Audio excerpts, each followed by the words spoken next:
सरकार के कड़े रुख के बाद खामोशी से गुजरी सरहद की रात, नहीं के बराबर हुई गोलीबारी। रात 8:30 बजे सांबा बॉर्डर में पाकिस्तान की ओर से हुई थी फायरिंग, लेकिन जवाबी कार्रवाई के बाद शांति। गृह मंत्रालय ने बीएसएफ को दिया था आदेश, सिर्फ जवाबी कार्रवाई करने के निर्देश। पाकिस्तानी प्रधानमंत्री नवाज शरीफ पर अपने देश में बढ़ रहा था दबाव, आज नेशनल सिक्योरिटी कमेटी की बैठक बुलाई। हीरानगर सेक्टर में कठुआ अब तक गोलीबारी की वजह से घर छोड़ गए लोग, जिला प्रशासन ने बस भेजकर लोगों को सुरक्षित ठिकानों पर भेजा। पाक की ओर से गोलीबारी पर बोले प्रधानमंत्री नरेंद्र मोदी, कहा हमने पाकिस्तान को सही जवाब दे दिया है। महाराष्ट्र के बाराबंकी में चुनावी सभा में बोले मोदी, कहा सीमा पर ट्रिगर पर जवानों की उंगली चलती है। जब सीमा ललकारती है ना, तब नेताओं की बयानबाजी नहीं होती है, जवानों की उंगली चलती है, ट्रिगर पर उंगली चलती है। मुंबई की चुनावी रैली में मोदी का विरोधी पार्टियों पर हमला, कहा पाकिस्तान को लेकर हो रही अनाप शनाप बयानबाजी शर्मनाक। आप मुझे बताइए, मोदी ने जवाब देना चाहिए कि सीमा पर बैठे जवान ने अपनी उंगली से ट्रिगर दबा करके जवाब देना चाहिए।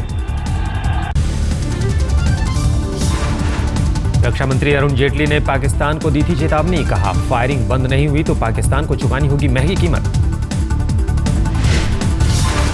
इस एडवेंचरिज्म के साथ वो आगे बढ़ते रहे तो इसकी कीमत पाकिस्तान के लिए बहुत महंगी होगी। महाराष्ट्र के सोलापुर में केंद्रीय गृह मंत्री ने भी दिया था कड़ा संदेश, ईंट का जवाब पत्थर से देंगे, देश का माथा कभी झुकने नहीं देंगे।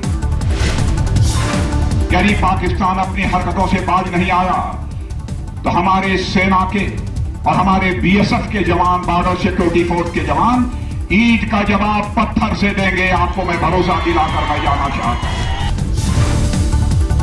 उमर अब्दुल्ला ने कहा सीमा पर जारी फायरिंग से हमारे लोग परेशान, कहा दोनों देशों के बीच फ्लैग मीटिंग हो।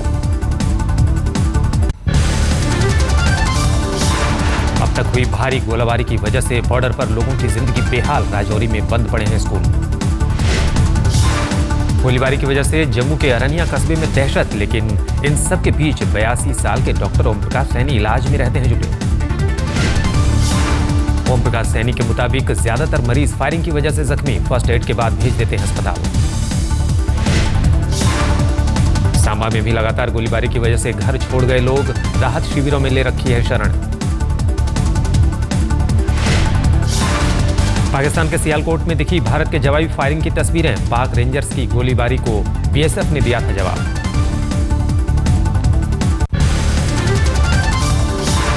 शरद पवार के गढ़ बारामती में गरजे नरेंद्र मोदी, कहा इलाके के किसानों की हालत गुलामों जैसी, चाचा भतीजे की इजाजत के बगैर यहां कुछ नहीं होता। देख रहा हूं 15 अक्टूबर को मुट्ठी की भी जरूरत नहीं पड़ेगी, आपकी एक उंगली, आपकी एक उंगली, आपकी एक उंगली बारामती को आजादी दिला देगी, ऐसा मुझे विश्वास है। महाराष्ट्र के अहमदनगर में पीएम मोदी का शरद पवार पर हमला, कहा एनसीपी राष्ट्रवादी नहीं भ्रष्टाचारी, कांग्रेस एनसीपी का एक ही दिल। खजाना एक जिले में आया है, अगर वो किसी राज्य में गया होता तो पूरा राज्य खड़ा हो जाता, लेकिन खजाना कहां गया पता ही नहीं चलता। देर शाम पीएम मोदी ने मुंबई में की रैली में बटे देश में नरेंद्र और प्रदेश में देवेंद्र का लिस्ट बैन।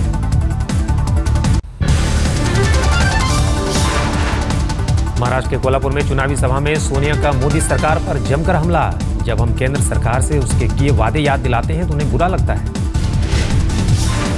कि आपने तो 100 दिन में काला धन विदेशों से वापस लाने का संकल्प लिया था, क्या हुआ?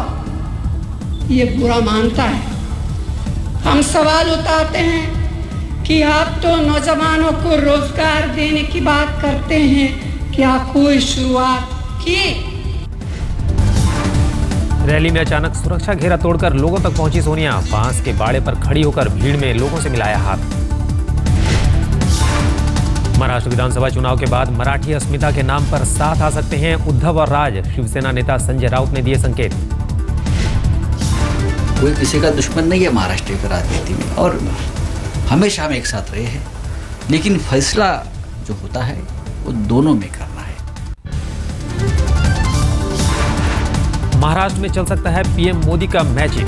बीजेपी को मिल सकती है 125 से 141 सीटें। इंडिया टुडे सिसेरो का ओपिनियन पोल। 2009 में बीजेपी को मिली थी सिर्फ 46 सीटें। सर्वे में मोदी की पार्टी को 3 गुना फायदे का अनुमान। India today Cicero opinion poll के मुताबिक शिवसेना को 51 से 63 सीटें मिलने का अनुमान। महाराष्ट्र में कांग्रेस को हो सकता है भारी घाटा। सर्वे के मुताबिक 25 से 35 सीटों तक सिमट सकती है कांग्रेस। एनसीपी को मिल सकती है 28 से 38 सीटें। 2009 में एनसीपी ने जीती थी 62 सीटें। प्रधानमंत्री आज भी महाराष्ट्र में ही संभालेंगे मोर्चा। 3 जनसभाओं को करेंगे संबोधित। सोनिया के बाद आज राहुल होंगे महाराष्ट्र के सियासी मैदान में। नासिक और पुणे में 2 रैलियां। हरियाणा में आज बीजेपी अध्यक्ष करेंगे धुआंधार प्रचार। दिन भर 4 जनसभाएं। सूत्रों के मुताबिक पश्चिम बंगाल सरकार ने वर्धमान ब्लास्ट मामले की जांच एनआईए को सौंपी। एक घर में हुए धमाके में 2 लोगों की हुई थी मौत। बीजेपी लगातार कर रही थी एनआईए जांच की मांग। कल पूरे पश्चिम बंगाल में किया प्रदर्शन। हरियाणा हाईकोर्ट ने सरकार का समर्थन कर रहे एचजेसी के 5 विधायकों की सदस्यता रद्द की। अल्पमत में हुड्डा सरकार। हरियाणा जनहित कांग्रेस के मुखिया कुलदीप बिश्नोई ने कहा, देर से आया सही फैसला। हुड्डा सरकार की बर्खास्तगी की मांग की। सरकार क्योंकि अल्पमत में आ गई है तो गवर्नर साहब से मैंने समय मांग लिया है कि तुरंत प्रभाव से सरकार बर्खास्त होकर गवर्नर रूल रख के पोलिंग गवर्नर रूल के अंदर होनी चाहिए। हरियाणा में बीजेपी उम्मीदवारों के लिए प्रचार में उतरी सांसद हेमा मालिनी। अंबाला में पार्टी उम्मीदवार के लिए मांगा vote.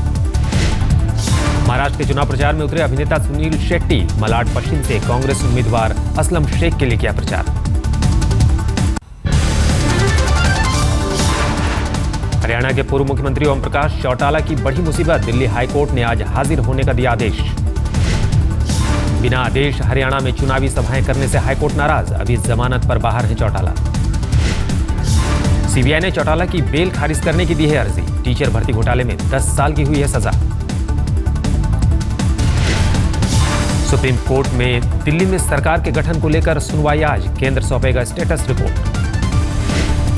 Hit and run case में सलमान खान की बड़ी मुसीबत। चश्मदीद ने कहा, सलमान खान थे ड्राइविंग सीट पर। 5 नवंबर को होगी मामले की अगली सुनवाई। जहर से हुई थी सुनंदा पुष्कर की मौत। एम्स मेडिकल बोर्ड ने दिल्ली के सरोजनी थाने को सौंपी रिपोर्ट, लेकिन जहर के प्रकार का खुलासा नहीं। एम्स मेडिकल बोर्ड की सिफारिश, जिस बेडशीट और कालीन पर सुनंदा मृत पाई गई थी उसकी हो फॉरेंसिक जांच। पूर्व केंद्रीय मंत्री शशि थरूर की पत्नी थी सुनंदा पुष्कर। विसरा रिपोर्ट पर सवाल को टाल गए थरूर। 3 दिन के वाराणसी दौरे पर भूटान नरेश जिग्मे खेसर नामग्याल वांगचुक गंगा आरती में हुए शामिल। भूटान नरेश के साथ उनकी पत्नी भी वाराणसी दौरे पर। सारनाथ के बौद्ध मंदिरों का भी किया दौरा। 13 और 14 अक्टूबर को अपने संसदीय क्षेत्र वाराणसी का दौरा करेंगे पीएम मोदी। बीएचयू के नए ट्रॉमा सेंटर का करेंगे उद्घाटन। वाराणसी दौरे पर पीएम मोदी बुनकरों के लिए कर सकते हैं बड़ा ऐलान। कपड़ा मंत्री संतोष गंगवार ने दी जानकारी। बेटियों को बचाने की मुहिम में जुटी मोदी सरकार। देश के 100 जिलों में महिला बाल विकास मंत्रालय का खास अभियान। आरजेडी सांसद पप्पू यादव ने प्राइवेट क्लिनिक और नर्सिंग होम के खिलाफ दिया धरना। कहा, वो और उनकी पत्नी सरकारी अस्पताल में कराएंगे इलाज। लिया है। अब खास तौर पर हम और रंजीत रंजन जी तो प्राइवेट क्लिनिक पर कभी नहीं जाएंगे, सरकारी अस्पताल में हम दिखाएंगे। पहले भी हम नहीं जाते थे, घोषणा करते हैं, वैसे भी प्राइवेट क्लिनिक पर।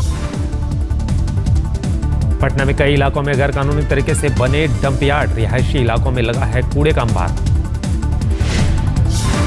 दिल्ली में मोदी के स्वच्छता अभियान से जुड़ी आम आदमी पार्टी की पूर्व नेता शाजिया इल्मी पीएम की तारीफ में पढ़े कसीदे, बीजेपी में शामिल होने पर चुप्पी।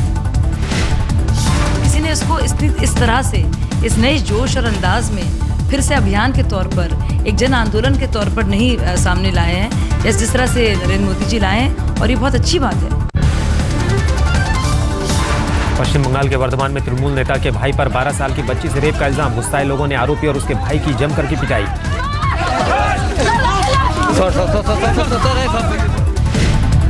साई भीड़ ने टीएमसी दफ्तर में भी की जमकर तोड़फोड़, 2 बाइक को किया आग के हवाले।